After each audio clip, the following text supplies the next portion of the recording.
అండి. Welcome to Divya reviews. ఇక్కడ చూస్తున్నారా ఇక సంక్రాంతి పండుగ అంటేనే అరిసెలు. అరిసెలు చేసుకోవాలంటే సంక్రాంతి పండుగ రావాల్సిందే.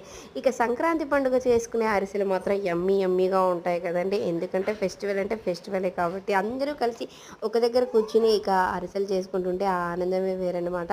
ఇక ఇక్కడ చూస్తున్నారా పాకం అయితే రెడీ అయిపోయిందనమాట. అలా జెల్లీలా రావాలనమాట. వాటర్‌లో వేసిన తర్వాత దాన్ని ఉండలాగా చేస్తే జెల్లీ ఎలాగైతే ఉంటుందో మనకి అలాగైతే రావాలనమాట అరిసెల పాకము. అలా ఇక మా అరిసెల పాకం అయితే రెడీ అయిపోయిందనమాట. ఆ తర్వాత ఇక పాకాన్ని దించిన తర్వాత ఇలాచీ పౌడర్ అనేది వేసుకోవాలనమాట. ఇలాచీ పౌడరు అలాగే ఇక నువ్వులు కూడా. ఎందుకంటే చాలా టేస్టీగా ఉంటాయన్నమాట అరిసెలు. ఈ చలికాలంలో ఆ వేడి అనేది తగలాలన్నమాట. నువ్వుల వేడి అండ్ అలాగే ఐరన్ కూడా కాల్షియం కూడా వస్తుంది కాబట్టి ఇక పిండి అయితే పోసుకున్నాం. ఆ లాస్ట్‌లో ఇక ఒక లీటర్‌న్నర దాకా మేమైతే నెయ్యిని వేసామండి. స్వచ్ఛమైన నెయ్యి, ఇంట్లో పట్టిన నెయ్యి. ఇక్కడ చూసారా ఇక పిండి కలపడానికి అందరం కుస్తీలు పడుతున్నాం.